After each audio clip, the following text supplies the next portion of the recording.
भगवते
Govinda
वसुदेव भगवान की, सुखदेव भगवान की, शंकर भजन हनुमान की, सदगुरुदेव भगवान की, गंगा माता की, जमुना माता की, गौरी माता की, राधा रानी की, राधा रानी की, राधा रानी की, जय जय श्री राधे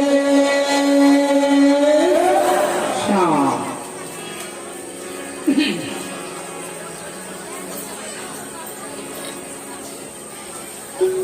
परममय परात्पर परब्रह्म परमात्मा सर्वेश्वर ईश्वर आकारण को लाभोन्नत तड़ित रूप पीताम्बर भारी भक्तवान सकल पद शरणागत वत्सल सौशील वत्सल आदि गुण गंभीर यशोदानंद वर्धन भगवान कृष्णचंद्र শব্দময় প্রতিমূর্তি, বাংময় প্রতিমূর্তি তথা হিন্দু সনাতন বৈদিক সনাতন ধার্মিক সর্বত্র সগ্রন্থ শ্রীমদ্ ভাগবত মহাপুরাণ। এই মহাপুরাণের শ্রীপাদ পদে কোটি কোটি ধন্যবাদ।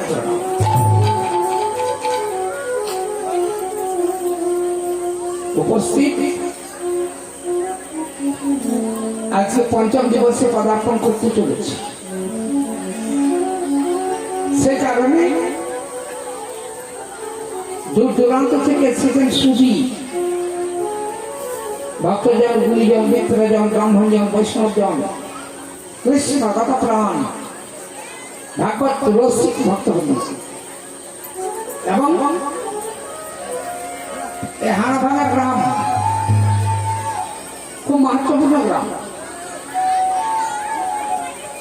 ভাগবতের কৃপা হয়ে গেছে, উৎসাহ ভাগবতের কৃপাতে আমি তো দেখতে পাচ্ছি বৈকুণ্ঠের দ্বার খুলে গেছে।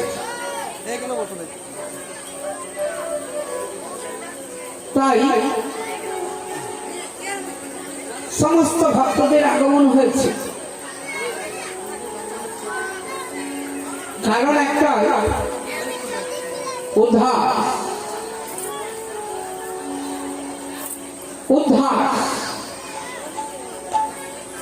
অনেকদিন ধরে এখানে আছি। কতদিন আছি গো এখানে? সৃষ্টির প্রাক্কাল থেকে আছি। যেদিন সৃষ্টি হচ্ছে সেদিন গোবিন্দ গোপাল আমাদের আলাদা করে দিয়েছে। আমরা পৃথক বলি না, গদা বাংলায় যেটা ভেনু বলি সেটা করে দিয়েছেন। কেন? লীলাময় নিজের সাথে নিজেকে লীলা করার জন্য আমরা কিন্তু সবাই পরমাত্মা অবিচ্ছেদ্য অংশ। আত্মবিস্মৃত হয়েছি, ভুলে গেছি। আমি বলছি আমি অমুকের বাবা, ও মা বলছে আমি অমুকের মা। আমরা কেউ কারো বাবা নই, কেউ কারো মা নই। আমাদের পরিচয় কি? আমাদের পরিচয় হল আমরা হলাম বৃহৎ ব্রহ্মের ক্ষুদ্র ব্রহ্ম। বৃহৎ ব্রহ্মের ক্ষুদ্র ব্রহ্ম অর্থাৎ পাশাপাশি দুটো জিনিস জল থাকে না, একটা ড্রামের মধ্যে রইল আর একটা বালতির মধ্যে রইল। দুটো জল, পাত্র দুটো আলাদা, জল দুটো এক। দুটো জল যদি একসাথে মিশে যায় কি হবে? জল হয়ে যাবে। তাহলে আমাদের আত্মাটি ক্ষুদ্র আত্মার, আমাদের পাত্রটি আধারটি ছোট, আর ভগবান বৃহৎ আত্মা, তার পাত্রটি বড়। দুটোই কিন্তু জল। আত্মার মধ্যে দেহ রয়েছে, দেহের মধ্যে ভেতরে আত্মা রয়েছে। এই দেহটার ভেতরে আত্মা রয়েছে, খুব ভালো করে বুঝবেন, গভীর কথা হবে। এই দেহটার ভেতরে যে আত্মা রয়েছে না, এটা কিন্তু আমরা ভ্রমবশত, ভুলবশত বুঝতে পেরেছি আমাদের আমি অমুকের বাবা, অমুকের ভাই, অমুকের মা, অমুকের ছেলে। এটা আমাদের মায়া। প্রকৃতপক্ষে আমাদের মধ্যে যে আত্মা রয়েছে না, ওটা পরমাত্মার অবিচ্ছেদ্য অংশ। বল রাধে রাধে। তাহলে আমরা সবাই পরমাত্মার অংশ। এই পরমাত্মার সাথে যেদিন আমাদের লয় হয়ে যাবে, যেদিন আমাদের মিল হয়ে যাবে, সেদিন আমরা সবাই সকলেই ভগবানের আত্মায় বিলীন হয়ে ভগবান হয়ে যাব। তাছাড়া যতদিন পর্যন্ত না আমরা স্বয়ং গোবিন্দের শ্রীচরণে আশ্রয় না পাই, ততদিন কিন্তু মোক্ষ মুক্তি, প্রেম ভক্তির কোনো গল্প হবে না। সেই কারণে আমরা অনেক দিন থেকে এসেছি। কেমন ভাবে এসেছি জানেন? জগদানব লক্ষানি স্থাবর স্থাবরা লক্ষ্য বিংশতি ত্রিময় রুদ্র শঙ্খকা দক্ষিণাম দশ লক্ষানি ত্রিংশ লক্ষানি পশব চতুর্লক্ষানি মানুষঃ জলজা নবলক্ষানি 9 লক্ষবার জলে ছিলাম।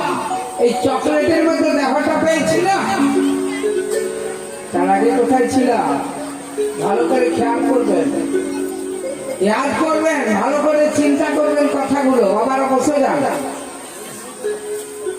জলজা নবলক্ষানি 9 লক্ষবার জলে ছিলাম, জলে জলে। কারা? যারা বসে আছি তারা, আমরা সবাই। খুব জ্ঞান হয়েছে আমাদের, খুব আত্মপ্রশংসায় মুখর হয়েছি, টাকা করেছি, পয়সা করেছি, বিবেক হয়েছে, বুদ্ধি হয়েছে, কিন্তু আসল বিবেকটা হয়নি। কি আসল বিবেক? আসল বিবেকটা হলো আমাদের, আমরা 9 লক্ষবার জলে ছিলাম।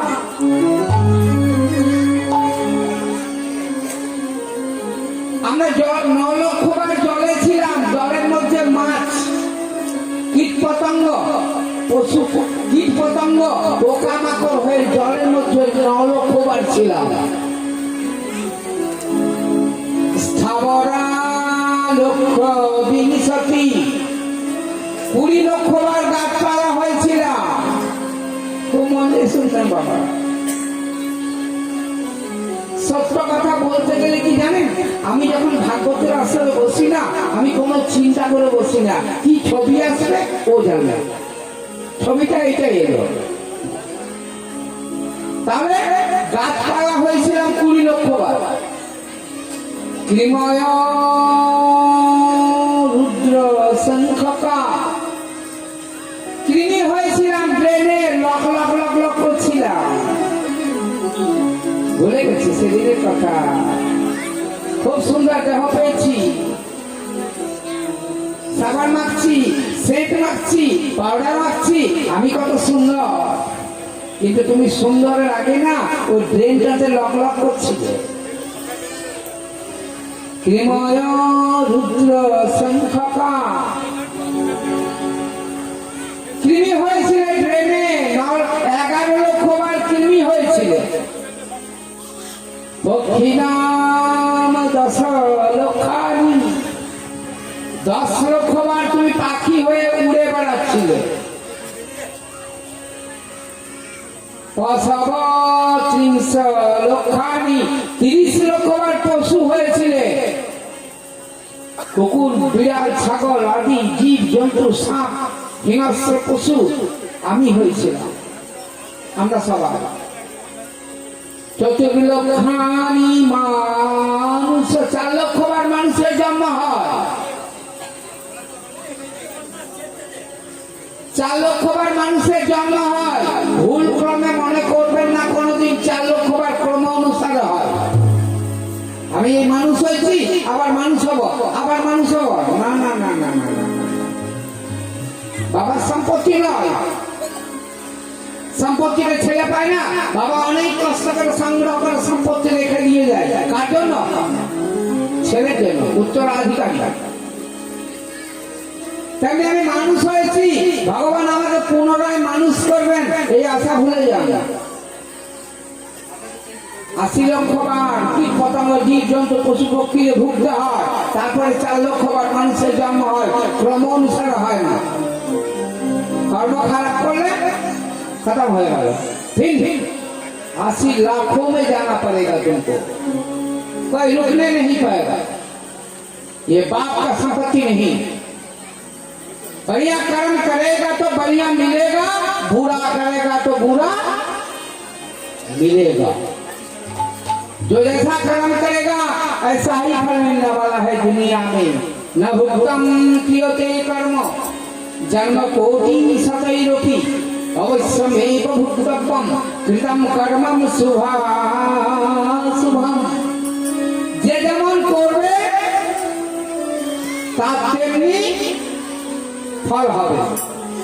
তাহলে আজকে সব থেকে বড় কথা হলো, আমি সগৌরবে ঘোষণা করব, বিনা সংকটে ঘোষণা করব, যে গ্রামে ভাগবতের শুভাগমন হয়নি, আমি কি বলবো, সেই গ্রামে হোক বলবো ভাগবতী আর লোভে বলছে, আমার লোভ নেই বাবা। যে গ্রামে ভাগবতের সূচনা হয়নি, সে গ্রামে যত বড় মন্দির থাক, আর যত বড় গুরুজনদের আগমন হোক, আর যত বড় বড় ব্রাহ্মণ থাক, যদি ভাগবতের শুভাগমন না হয়েছে, সে গ্রামে এখনো শ্রী ভগবানের পদার্পণ হয়নি হয়নি হয়নি। লিখে নিতে হবে, আমার ফোন নম্বর ধরে ছেড়ে দিন ইউটিউবে।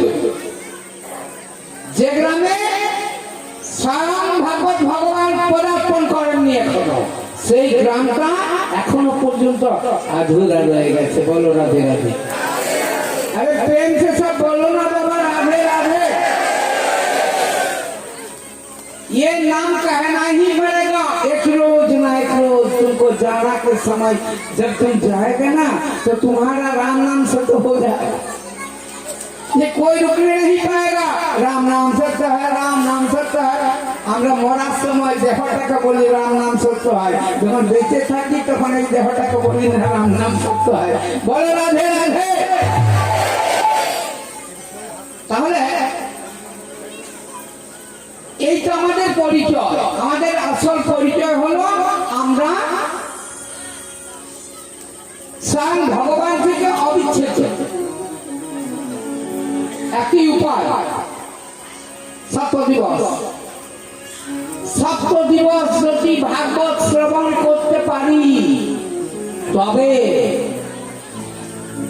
যদি মোক্ষ মুক্তি প্রেম মুক্তি পাওয়া যায়, না কিন্তু পাওয়ার দ্বিতীয় কোনো রাস্তা নেই। যদি রাস্তা থাকতো, তাহলে আমরা এতদিন থেকে সৃষ্টির প্রকাল থেকে আছি, প্রাপ্তি হয়ে প্রাপ্তি হয়নি। কেন? আমাদের মধ্যে যে মনের মধ্যে যে কপটতা রয়েছে না, ছল রয়েছে না, ঢং রয়েছে না, এই ঢঙের কারণে অন্তর্যামী পুরুষোত্তম ভগবান জানতে পারছেন। এই ঢঙের কারণে কিন্তু আমাদের হচ্ছে না, প্রমাণ আছে। পূর্ণ ব্রহ্ম সনাতন মর্যাদা পুরুষোত্তম ভগবান রামচন্দ্র যখন অযোধ্যায় ফিরে এলেন না, সব সেনাদের নিয়ে, বানর সেনাদের নিয়ে, সব সেনাদের নিয়ে ফিরে এলেন, তখন রামচন্দ্র অবধবাসী, রামচন্দ্র পুরুষোত্তম ভগবান সবাইকে বললেন চলো সবকে বৈকুণ্ঠে নিয়ে যাবো। রামচন্দ্র সবাইকে বৈকুণ্ঠে নিয়ে যাবার মনস্থ করলেন, সব যাবে। 5 জনকে বাদ দিলেন। ভালো, 5 জনকে বাদ দিলেন, বাদ, তোমাদের যাওয়া হবে না। কাকে কাকে বাদ দিয়েছিলেন রামচন্দ্র? কাকে কাকে বাদ দিয়েছিলেন? সব অবধবাসী। অযোধ্যাবাসীকে অবধবাসী বলা হয়, অযোধ্যাকে অবধ বলা হয়। অবধবাসীকে সকলকে নিয়ে বৈকুণ্ঠ গিয়েছিলেন রামচন্দ্র।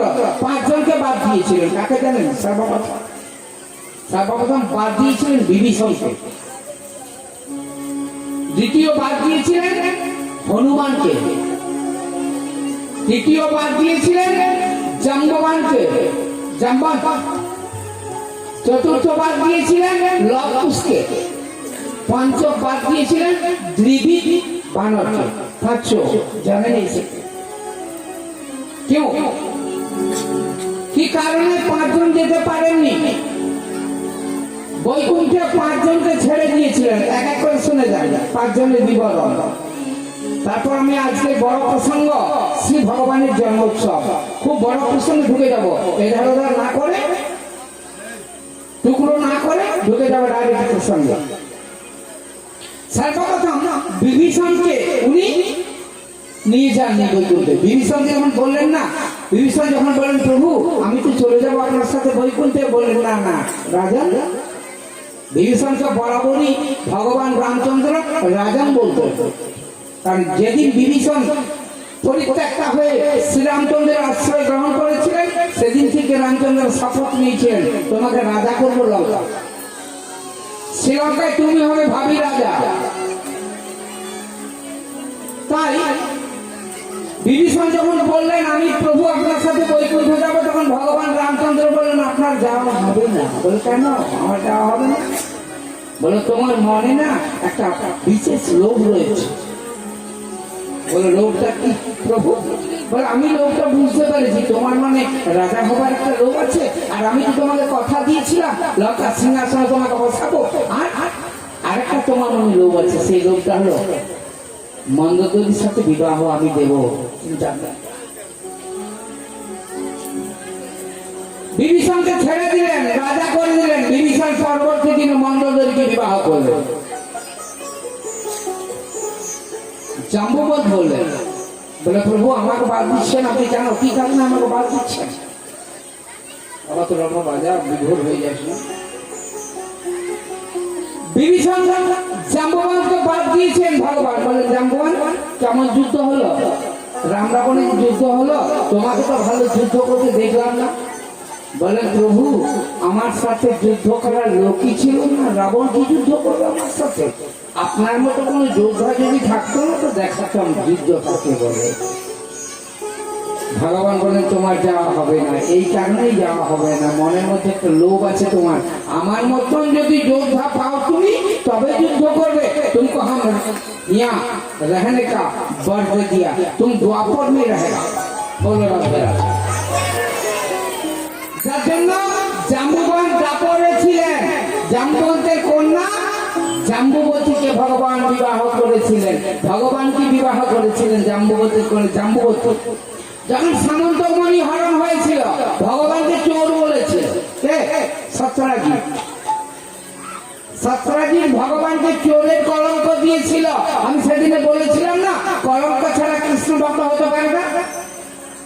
কলঙ্ক থাকবে, যা কলঙ্ক এখন আসেনি না, এক সুতো কলঙ্ক থাকবে। কারণ প্রভু বলেছেন না আমার ভক্তের যেন নজর না লাগে, সেই জন্য মায়েরা যেমন কাজল দিয়ে একটা টিপ দিয়ে দেয় না, তো ভগবান ভক্তদের একটা ছোট করে কলঙ্ক দিয়ে দেবে, আমার ভক্তের নজর যেন কেন না লাগে। বলো রাধে রাধে, বলো রাধে রাধে।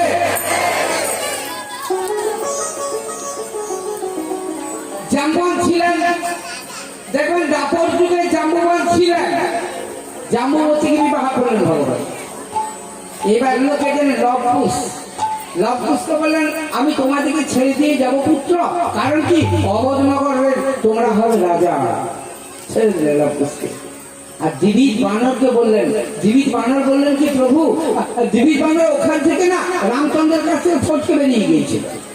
আর ফটকে বেরানোর কারণে ভগবান বলে তোমাকে দাপর যুগে আমি বলরাম দিয়ে হত্যা করাবো, কারণ তোমার মধ্যে অনেক বলের অহংকার রয়েছে। যার জন্য বলরাম জীবিত বানরকে হত্যা করেছে। দরকার শেষে বাকি রইল হনুমান। তো হনুমান বললেন প্রভু ধরো আমার যাওয়া হবে না। তো ভগবান রামচন্দ্র বলেন হনুমান তোমার যাওয়া হবে। বলে প্রভু আমাকে বাদ দিয়েছেন আপনি। বলে বাদ দিলাম কেন জানো? তোমাকে বিচার করছি নিয়ে যাবো কিনা। রাম হনুমান বলছেন প্রভু আমিও বিচার করছি যাবো কিনা। হনুমান বলছে আমিও বিচার করছি যাবো কিনা। বলে কেন? बोले प्रभु आपने बैकुंठ जी আমাকে নিয়ে যাবেন, वो बात होता आपका कथा होता, बैकुंठ में आपका बात होता कथा होता।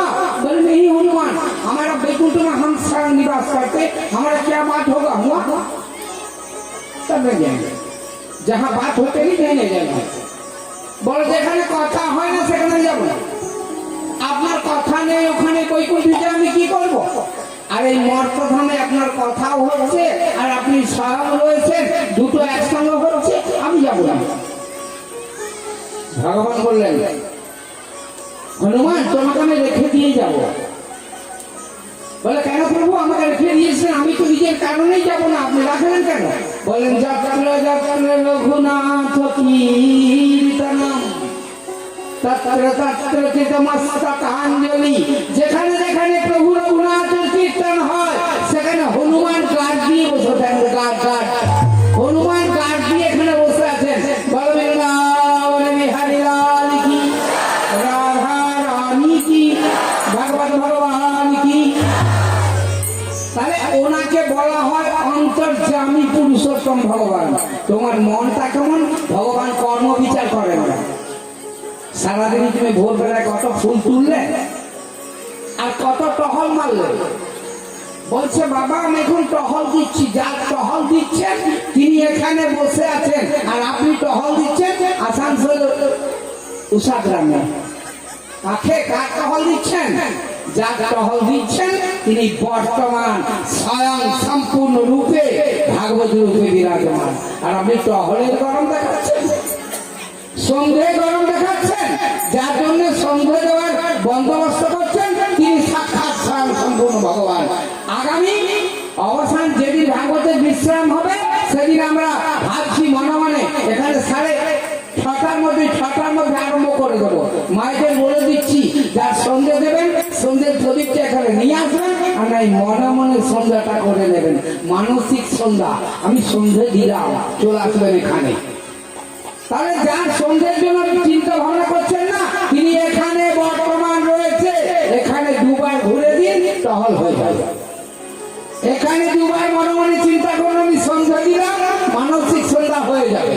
এখানে স্বয়ং সম্পূর্ণ ভগবান, আর ভাড়া ভাড়া গ্রামের মাটিতে 7 দিন স্বয়ং সম্পূর্ণ ভগবান বিদ্যমান রয়েছেন। বল বৃন্দাবন বিহারী লাল কি।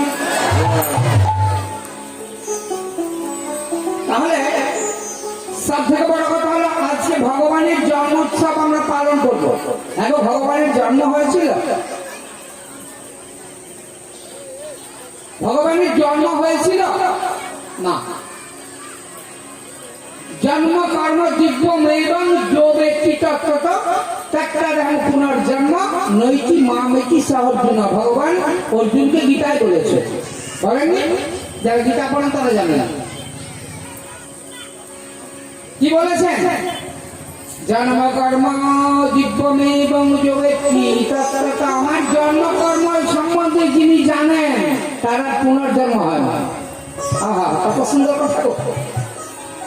আমার জন্ম কর্ম সম্বন্ধে যিনি অবগত তারা পুনর্জন্ম হয় না। আচ্ছা, আমরা ভগবানকে পাচ্ছি না কেন? না পাওয়ার কারণ কি? একটাই কারণ। কারণটা আমি কি জানেন? আমি ভগবান ভেবে নিয়েছি, দূরে হয়ে গেছে, তাই তো চান করবো, তাই তো কাপড় ছাড়বো, তাই তো অনেক কিছু। বাবা ছোবো না, এখন ছোবো না, এখন নিজের ছেলেটাকে স্পর্শ করেন না। তাহলে গোপালকে এখন ছেলে বলে মেনে নিতে পারেননি, মা কি করে হবে? মা যশোদা এইরকম হয়ে গেছিল। নিজের ছেলেটাকে যেমন ভাবে দুগ্ধ পান করান, অন্ন গ্রহণ করান, খাবার প্রদান করেন, ছেলেটাকে দেখে কাপড় ছাড়ে, কেউ তো কাপড় ছাড়ে। আর গোপালের বেলায় দাঁড়া বাবা কি করে ছোবো, তাই তো কি করে দেবো, তাই তো কি করবো। এই গোপালকে যদি ছেলে বলে মেনে নিতে পারি না, ভগবানকে যদি ভগবান না বলি না, আমার যদি প্রাণের বন্ধু, প্রাণের আত্মীয়, প্রাণের শাখা, প্রাণের গুরুদেব যে কোনো একটা সম্পর্ক ধরে গোপালের সঙ্গে সম্বন্ধ স্থাপন করেনি না, আর আমার সাথে যদি বন্ধু মতন ব্যবহার করি, তাহলে প্রাপ্তি নয় অপ্রাপ্তি। বলো রাধে রাধে, বলো রাধে রাধে। ও রাধা রাধা, ও রাধা রাধা, বলো রে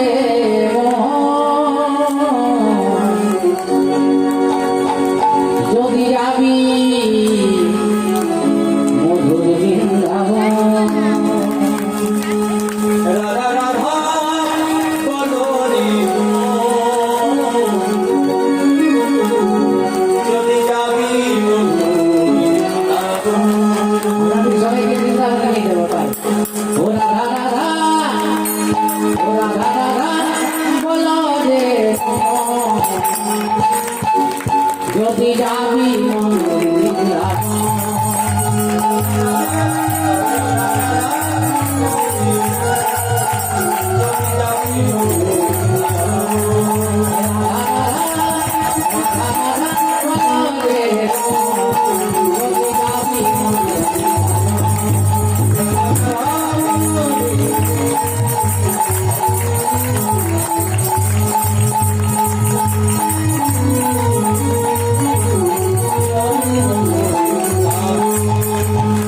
বৃন্দাবনের তবু কথা সবাই বলে রাধার কথা।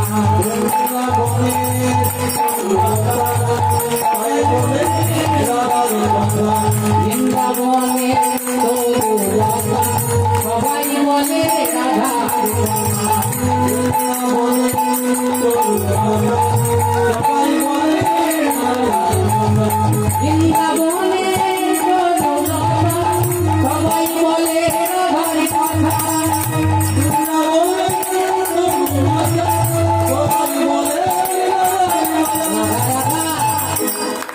রাধা রাধা বলো রে যদি যাবি মনের বৃন্দাবন।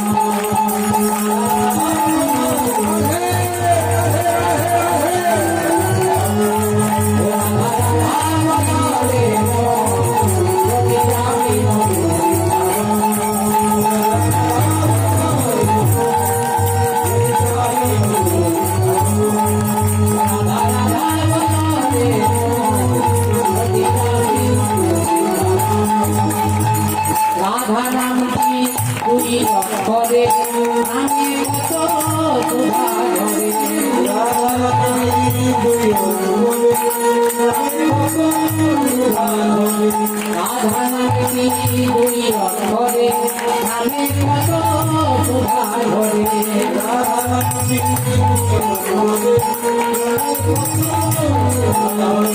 রাধা নাম কি তুই করে আমি কত সুধা ধরে,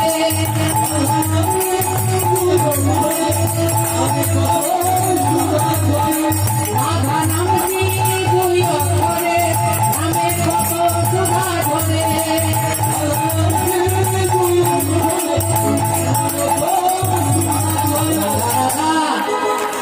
ও রাধা রাধা বলো রে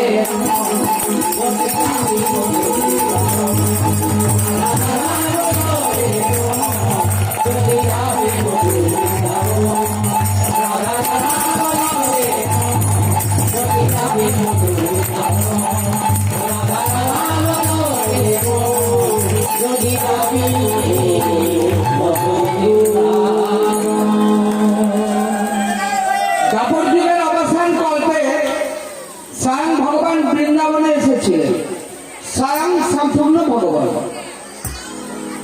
এর আগে খুব মন দিয়ে শুনবেন,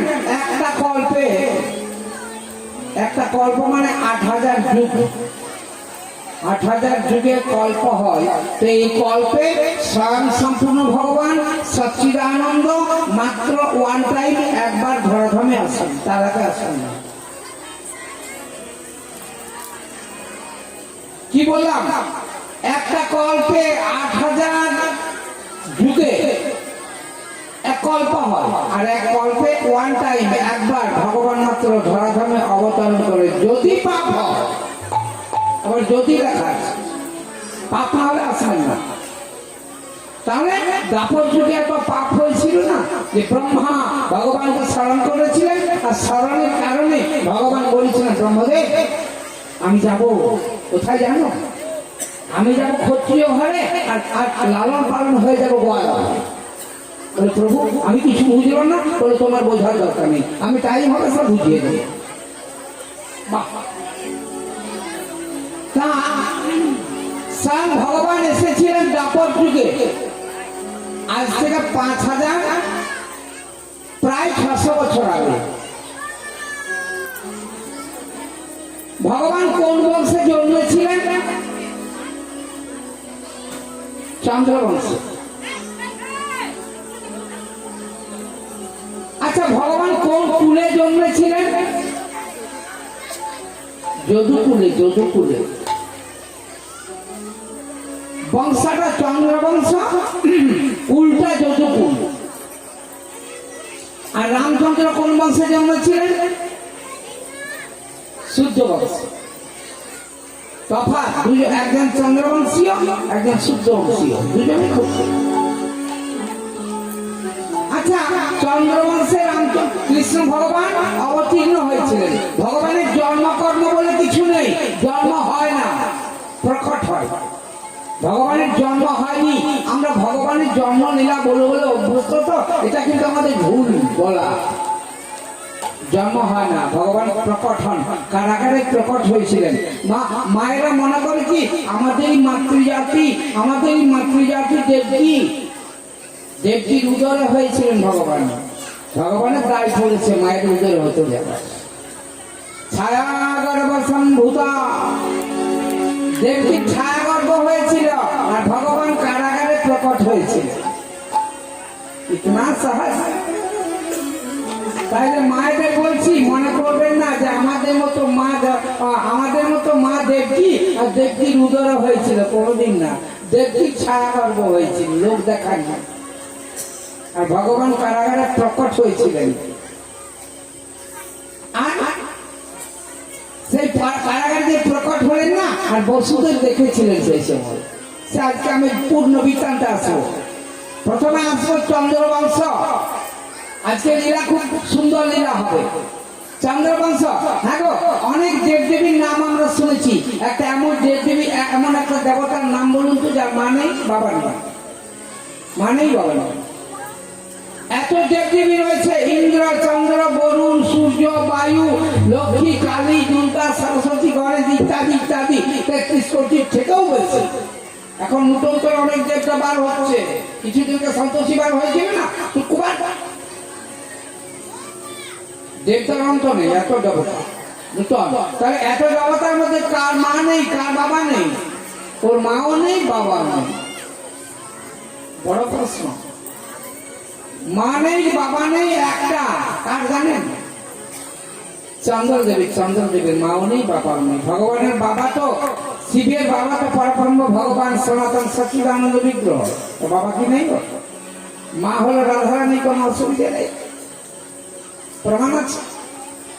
তাহলে এমন একটা দেবতা রয়েছে যার মা নেই, বাবা নেই। কে তিনি? চন্দ্রদেব। চাঁদের মা নেই, বাবা নেই। হলো কি করবো? ঘটবে কুমন্দির সঙ্গে কি করে হলো? চন্দ্রের বাবা মা পালিত বাবা, মা পালিত মা। বাবার নাম হলো অত্রিমুনি, আর মায়ের নাম হলো অনুসুয়া, সতী অনুসুয়া। অত্রিমুনি ব্রহ্মার দ্বিতীয় পুত্র। মরিচি, অত্রি, অঙ্গিরা, পুলস্ত্র, পুলহ, ক্রতু, ভৃগু, দক্ষ, বশিষ্ঠ। এটা 9টা ছেলে ছিল। ব্রহ্মার মানুষ জাত মনে মনে সংকল্প করে এই 9টা পুত্র হয়েছিল ব্রহ্মা। অত্রি দ্বিতীয়। অত্রি অনুসুয়াকে বিবাহ করেছিলেন। অনুসুয়া অর্থাৎ কর্দমের কন্যা, ঋষি কর্দম। কর্দম হয়েছিল ব্রহ্মার ছায়া থেকে। আর ওই ঋষি কর্দমের 9টি কন্যা ছিল। কলা, অনুসুয়া, শ্রদ্ধা, অভির্ভু, গতি, ক্রিয়া, খ্যাতি, অরুন্ধতী, শান্তি।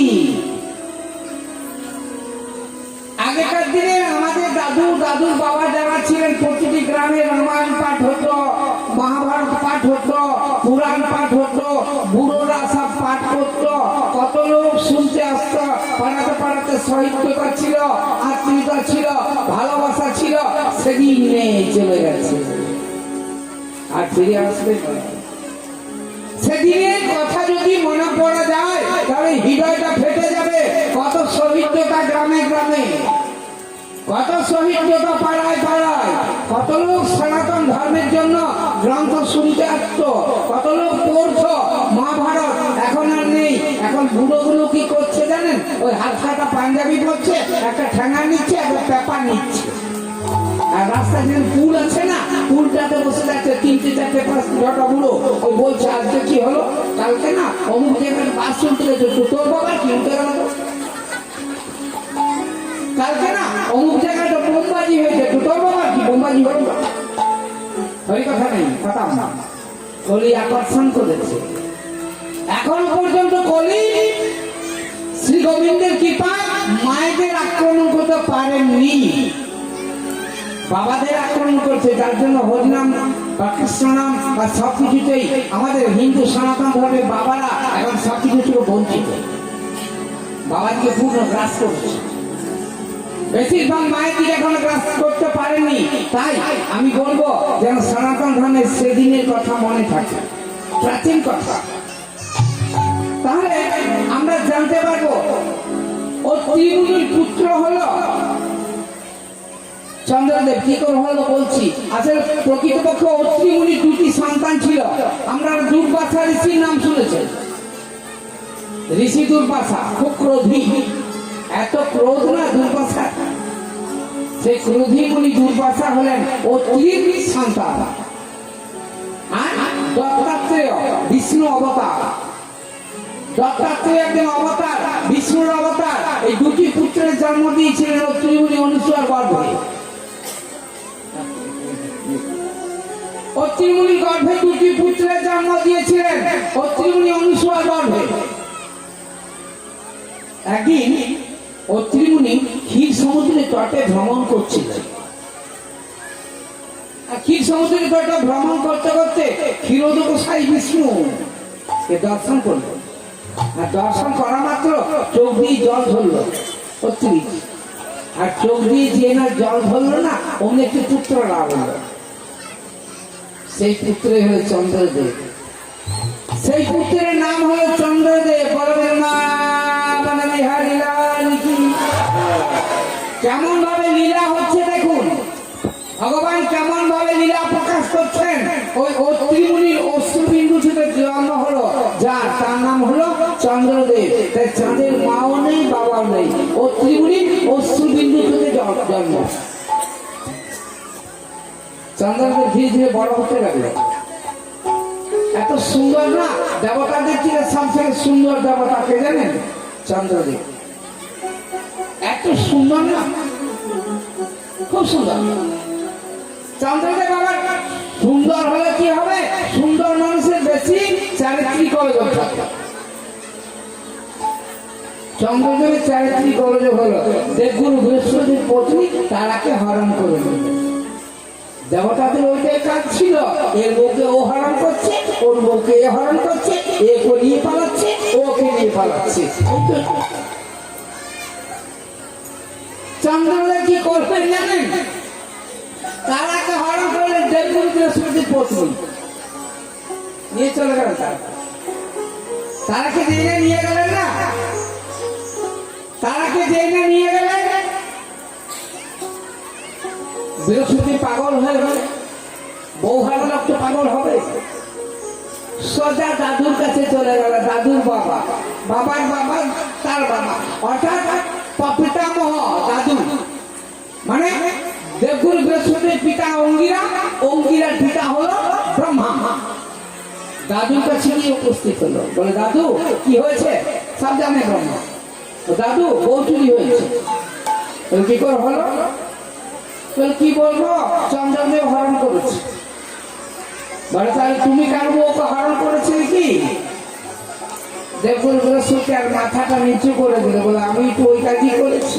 রাধে রাধে, বলো রাধে রাধে। আমি বলিনি, আমার কথা নয়, ভাগবত খুলবো দেখাবো। কি অসুবিধা আছে? বলতে আমার অসুবিধা কি? ভাগবতের লেখা আছে তো বলতে আমার কি অসুবিধা? না লেখা থাকলে আমার ঘাটটায় ধরতো এখানে কমিটি। কি বললেন? দেবগুরু বৃহস্পতি ব্রহ্মা বললেন তুমি কারো স্ত্রীকে হরণ করেছিলে? বলে মাথাটা নিচু করে দিল।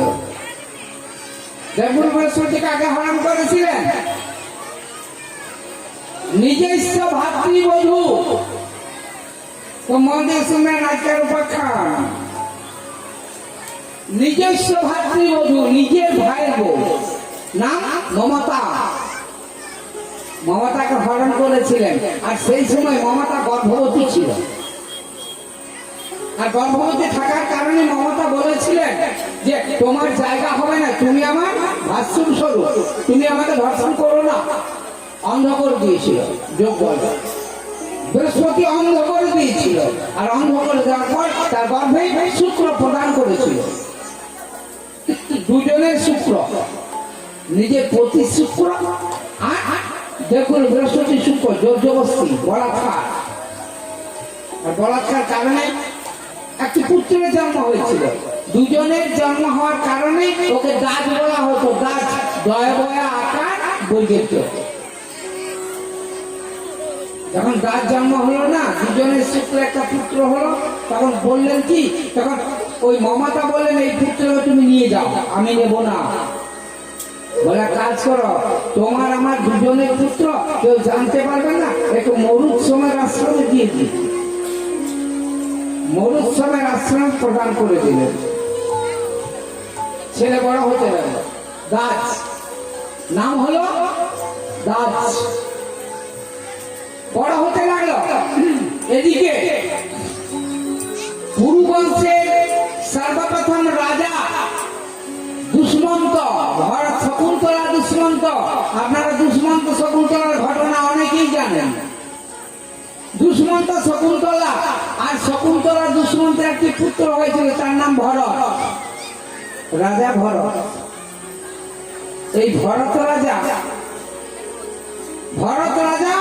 5টি পত্নী ছিল, আর 5টি পত্নীর গর্ভে অনেক পুত্র হয়েছিল। পুত্র হওয়া সত্ত্বেও এত পুত্র, ভরতের 100 পুত্র হলো। সব পত্নীরা বলে, এবার তুমি যুবরাজ কাকে ঘোষণা করবে করো, তোমার জ্যেষ্ঠ সন্তানকে যুবরাজ ঘোষণা করো। ভরত বলে, না না না না, আমি আমার প্রজাদের মধ্যে যার মধ্যে সদ্গুণ পাবো, যার মধ্যে রাজ্য রক্ষার ক্ষমতা পাবো, তাকে রাজা করব। রাজা করলেন কাকে জানেন? শান্তনু। শান্তনু শান্তনু কৌরব বংশ আসছে, ভীষ্ম আসছে, সত্যবতী আসছে, মৎস্যগন্ধা আসছে, কৌরব বংশ আসছে, শান্তনুকে রাজা করে দেবেন। শান্তনুর প্রজা ছিল, প্রজা প্রজা প্রজা। এই রাজা ভরত না এক সময় সম্পূর্ণভাবে অপুত্র হয়ে গেল। আর অপুত্র হওয়ার কারণে না মরুশ্রমের আশ্রমে গিয়ে একটা পুত্র যাচনা করলেন। আর যাচনা করার পর সেই দাসকে দেখতে পেলেন, সেই দাস। আর দাসকে দেখতে পাওয়ার পরে মরুশ্রমের কাছ থেকে দাস পুত্রটি নিয়ে নিলেন। আর নিয়ে নেওয়ার পর নাম রাখলেন ভরত দাস, ব্রাহ্মণদের পুত্র ভরত দাস। মুনি ভরত দাস, ভরত দাস মুনির জন্ম হয়ে গেল। বল বৃন্দাবন বিহারী লাল কি। ব্রাহ্মণদের গোত্র ভরত দাস, ঋষি ভরত দাসের জন্ম হলো, ভরত দাস হয়ে গেল। তাহলে ব্রহ্মা বলে, তুমি কারো পত্নীকে হরণ করেছ, তাই তোমার পত্নীকে হরণ করেছে চন্দ্র। এটা কি দোষ হয়েছে? চলো আমি দেখছি। ব্রহ্মা তাড়াতাড়ি এলো, চন্দ্রের ডাকলো, এই চন্দ্র দাঁড়াও, তুমি সব পত্নীকে হরণ কিয়ে? ও তো দাদু, একই ব্যাপার, ওরও দাদু এরও দাদু ব্রহ্মা। বুড়োটা জগৎপতি ব্রহ্মা, ওদের দাদু। বলে তুমি হরণ করলে কেন? বলে হরণ করবো, কি করবো? আমার সাথে ওর প্রণয় হলো, চলে গেল, আমি কি করবো? তারা গর্ভবতী।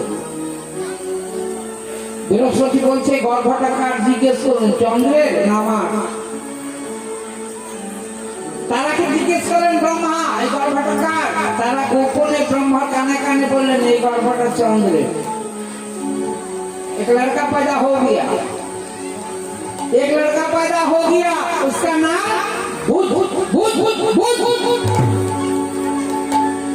একটা সন্তান হলো, চন্দ্রের একটা সন্তান হলো, নাম হলো ভূত ভূত ভূত। ভূত একজন পুরুষকে বিবাহ করলো। সনাতন ধর্ম দেখুন কেমন, কিন্তু এর মধ্যে রস আছে, রস এত সহজ না। তাহলে বুধ একজন পুরুষকে বিবাহ করেন, পুরুষ, যে পুরুষটা 3 মাস নারী হতো আর 3 মাস পুরুষ হয়ে থাকতো।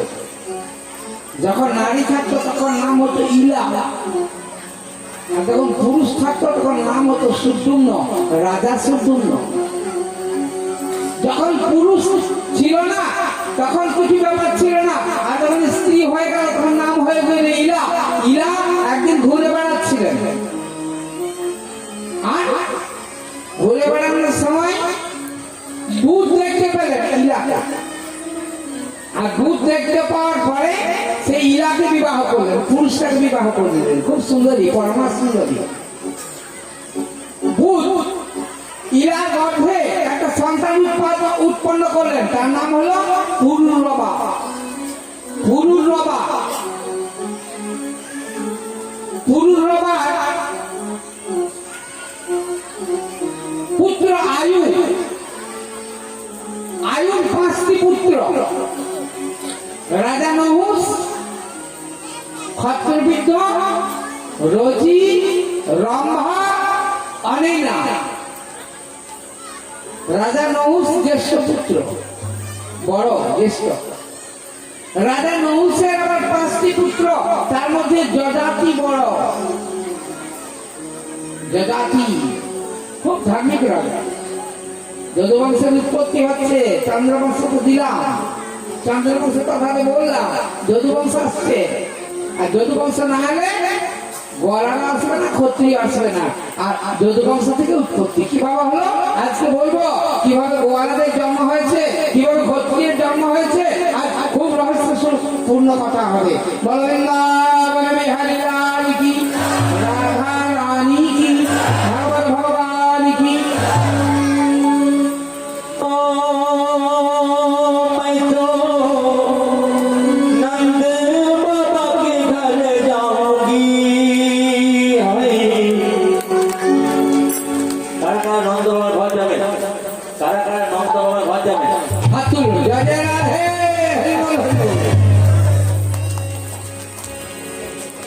मैं तो नंद बाबा के घर जाऊंगी,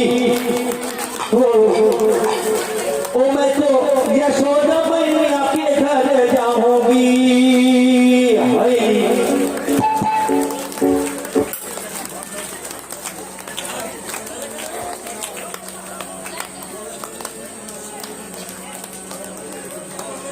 ক্ষমা করবেন, এই যন্ত্রটা একটা ডিস্টার্ব করছে।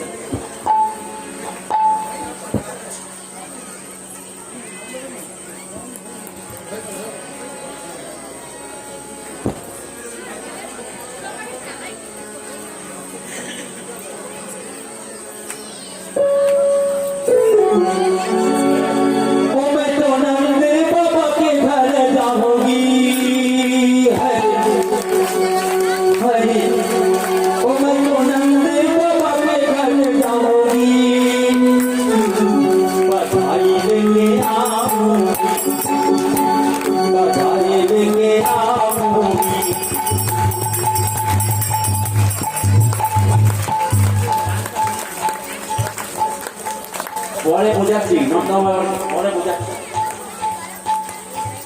যদি কারো কোনো প্রশ্ন থাকে আসরের পরে করবেন, এখন আমরা নন্দভাবে বোঝাচ্ছি। ও मैं तो नंद बाबा के घर जाऊंगी, ओ मैं तो यशोदा मैया के घर जाऊंगी। बधाई लेने आऊंगी, बधाई लेने आऊंगी,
Oh,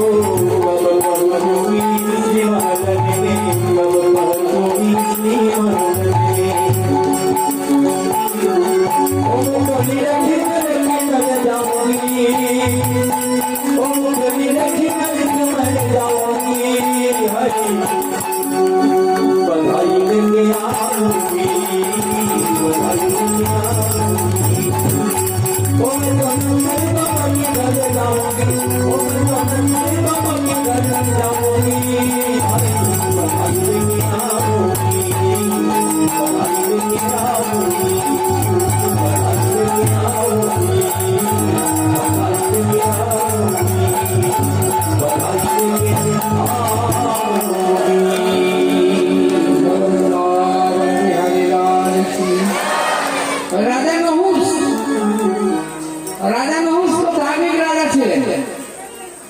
নহুষের সর্বজনী প্রাপ্ত হয়েছিল, রাজা নহুষের সর্বজনী প্রাপ্ত হয়েছিল। আর যজাতি যজ্ঞ করেছিলেন পিতার জন্য।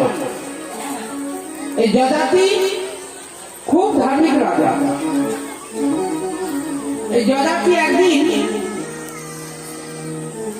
মৃগ করতে বেরিয়েছিলেন। আর মৃগ করতে বেরিয়ে না হঠাৎ দেখলেন একটা কুয়োর মধ্যে একটা তরুণী যুবতী পড়ে চিৎকার করছে, বাঁচাও বাঁচাও বাঁচাও। যজাতি দেখলো কে, এই তরুণী যুবতীটা কে? তরুণী যুবতীটা কে? যখন দেখলো না কুয়োর কাছে গেল, তখন দেখো একটা পরমা সুন্দরী তরুণী যুবতী বলছে, আমাকে রক্ষা করো, আমাকে বাঁচাও, আমি কুয়োতে পড়েছি। বলো কি করো তুমি পড়লে? বলে আগে আমাকে উঠিয়ে তোলো। যজাতি নিজের হাত থেকে উত্তরীয় ফেলে দিয়ে উত্তরীয়টা ধরে উঠলো, আর যজাতি হাতটা ধরে উঠালেন তরুণী যুবতীকে। সেই তরুণী যুবতীতে কে? শুক্র আচার্যের কন্যা দেবযানী, নাম কিন্তু দেবযানী। শুক্র আচার্যের কন্যা, নাম দেবযানী। বলো তুমি কুয়োতে কিভাবে পড়লে? বলো কুয়োতে পড়লাম একটা কারণে, আমরা না, আমার বাবা দানবরাজ বিশ্বপর্বের রাজত্বে থাকেন। আমি আমার পিতা আমরা বিশ্বপর্বের রাজ্যে বাস করি। বিশ্বপর্ব রাজার একটি কন্যা আছে, সেই কন্যা অভিমানী কন্যা, দানব রাজের একমাত্র কন্যা, নাম শর্মিষ্ঠা। এই শর্মিষ্ঠাতে আমাকে সভ্যভাব এবং আরো সখীদের নিয়ে না আমি চৈত্র নামক সরোবরে স্নান করতে গিয়েছিলাম। ব্যবস্থা হয়ে স্নান করছিলাম, আর ওই পথ দিয়ে ভোলানাথ পার্বতী পার হয়ে যাচ্ছিল। আর পার্বতীকে ভোলানাথকে দেখে না তাড়াতাড়ি নিজেরা বস্ত্র ধারণ করতে উদ্যত হলে বাদে আমার বস্ত্রগুলি শর্মিষ্ঠা, দৈত্য কন্যা, দানব কন্যা পরে নিলেন। পরে নেওয়ার পর না আমার সাথে যখন তর্ক বিতর্ক আরম্ভ হয়ে গেল, অনেক তর্ক। তুমি দানব কন্যা, আমার আমার কাপড় আমার বস্ত্রগুলো তুমি পরে নিয়েছ, আমি হলাম গুরু কন্যা। খুব ধরনের ঝগড়াঝাটি হওয়ার কারণে দানব কন্যা কি করলো, আমাকে তাড়াতাড়ি ধরে কুয়োর মধ্যে ফেলে দিল। তাহলে কুয়োর মধ্যে যে না ফেলে দিল না, আপনি আমাকে উঠিয়ে তুলেন, আপনি আমার হাত ধরেছেন, আপনি আমার পানি গ্রহণ করলেন, আমি আপনার পানি গ্রহণ করলাম, আমি আপনাকে বিবাহ করব।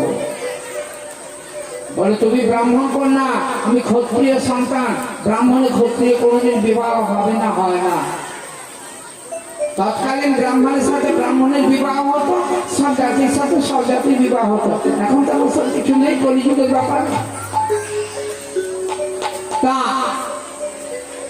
বলে দেখুন আমার একটা অভিশাপ আছে, আমাকে কোনো ব্রাহ্মণ সন্তান বিবাহ করবে না। আমি নিজে ব্রাহ্মণ হলে কি হবে, আমার ব্রাহ্মণ কন্যা, কিন্তু আমাকে কোনো ব্রাহ্মণ বিবাহ করবে না, এটা একটা আমার অভিশাপ আছে। বলে কে অভিশাপ দিয়েছে তোমার? বলে আমাকে অভিশাপ দিয়েছে দেবগুরু বৃহস্পতির পুত্র কচ্ছ। বলে কচ্ছ কিভাবে অভিশাপ দিল তোমাকে? বলে শুনবেন? বলে হ্যাঁ শুনবো, বলো। বলে দাপর যুগে দেবাসুর সংক্রান্ত তো, দেবাসুর দেবযুক্ত অসুর, দেবাসুর দেবতার অসুরের মধ্যে সংগ্রাম প্রায় চলত।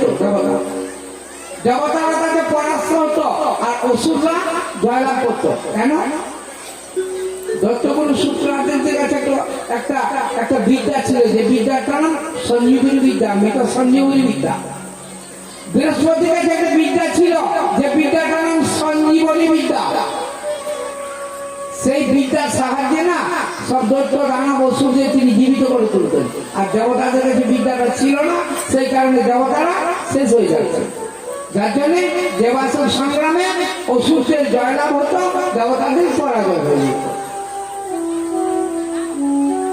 একদিন সমস্ত দেবতা মিলে ঠিক করলেন আমরা কচের শরণাপন্ন হবো। দেবগুরু বৃহস্পতি পুত্র কচের শরণাপন্ন হবো। কেন না, কচকে আমরা বলবো তুমি যেমন করেই হোক দৈত্যগুরু শুক্রাচার্যের শরণাপন্ন হয়ে তার শিষ্যত্ব গ্রহণ করো। গ্রহণ করলে তুমি সঞ্জীবনী বিদ্যা প্রাপ্ত হবে, আমরা সঞ্জীবনী বিদ্যা প্রাপ্ত হয়ে যাব, আমরা জয়লাভ করবো।